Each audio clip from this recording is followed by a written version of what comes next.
CM Revanth Reddy Raj Bhavan చేరుకున్నారు. Cabinet విస్తరణ నేపథ్యంలో సీఎం రేవంత్ రాజ్ భవన్కి వెళ్లడంపై సర్వత్రా ఆసక్తి నెలకొంది. మంత్రివర్గ విస్తరణ కోసం గవర్నర్ సమయం అడిగేందుకే ముఖ్యమంత్రి రాజ్ భవన్ వెళ్లారని పొలిటికల్ సర్కిల్స్లో చర్చ జరుగుతోంది. ముఖ్యమంత్రి రేవంత్ రెడ్డి రాజ్ భవన్ చేరుకున్న దృశ్యాలు మనం చూస్తున్నాం. మరిన్ని అప్డేట్స్ మా కరెస్పాండెంట్ రాకేష్ ఇస్తారు. రాకేష్, చెప్పండి, మంత్రివర్గ విస్తరణ దానికి సంబంధించి మరింత సమయం కోరటానికే అనేది ఒక వార్త వినిపిస్తున్న నేపథ్యం చూస్తున్నాం. ఏం జరుగుతోంది? ఎంతసేపటి క్రితం ఆయన ముఖ్యమంత్రి అలాగే మహేష్ కుమార్ గౌడ్ కూడా పక్కనే ఉన్నట్టు చూస్తున్నాం. సో ఏంటి మీ దగ్గర ఉన్న ఇన్పుట్స్? సో ఈ భేటీ దేనికి అనేది ప్రధానమైన చర్చ.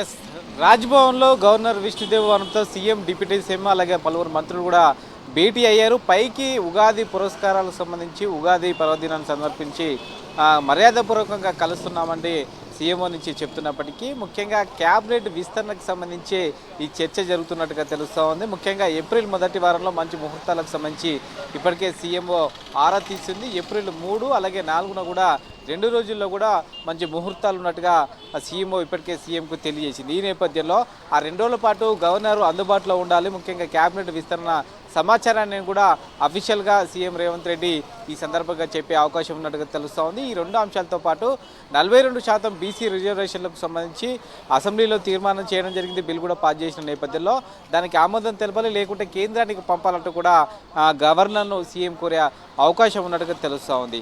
ఈ బిల్స్కు సంబంధించి చర్చ పక్కన పెడితే క్యాబినెట్ విస్తరణ అనేది ప్రస్తుతం రాజకీయ వర్గాల్లో ఒక చర్చగా మారింది. ఎందుకంటే క్యాబినెట్ విస్తరణ ఊహాగానాలు గత 10 రోజులుగా కూడా వినిపిస్తూ ఉన్నాయి. నిజానికి ఉగాది రోజే మొదట అనుకున్నారు, కానీ ఈరోజు సన్నబియ్యం కార్యక్రమాన్ని హుజూర్ నగర్లో ప్రారంభిస్తున్న నేపథ్యంలో సంబంధించి దాన్ని పొలిటికల్గా వాడుకోవాలనే ఉద్దేశంతో వాయిదా వేసినట్టుగా తెలుస్తోంది. ఏప్రిల్ 3 లేదా 4 ఈ 2 రోజులలో ఏదో ఒక రోజు రాజ్భవన్లో ప్రమాణం స్వీకారం చేసే విధంగా కూడా కసరత్తు చేస్తున్నట్టుగా తెలుస్తోంది. దానికి సంబంధించిన అఫీషియల్ ఇన్ఫర్మేషన్ను స్వయంగా CM Revanth Reddy, deputy CM బట్టి విక్రమార్క గవర్నర్ను కలిసి ఆహ్వానించాలని మొదట భావించిన నేపథ్యంలో దానికి అనుగుణంగానే గవర్నర్తో ఈ అంశాలను డిస్కస్ చేస్తున్నట్టుగా తెలుస్తోంది.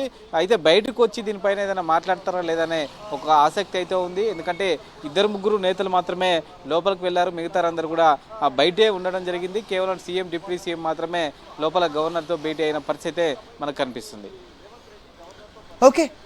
ఓకే రాకేష్.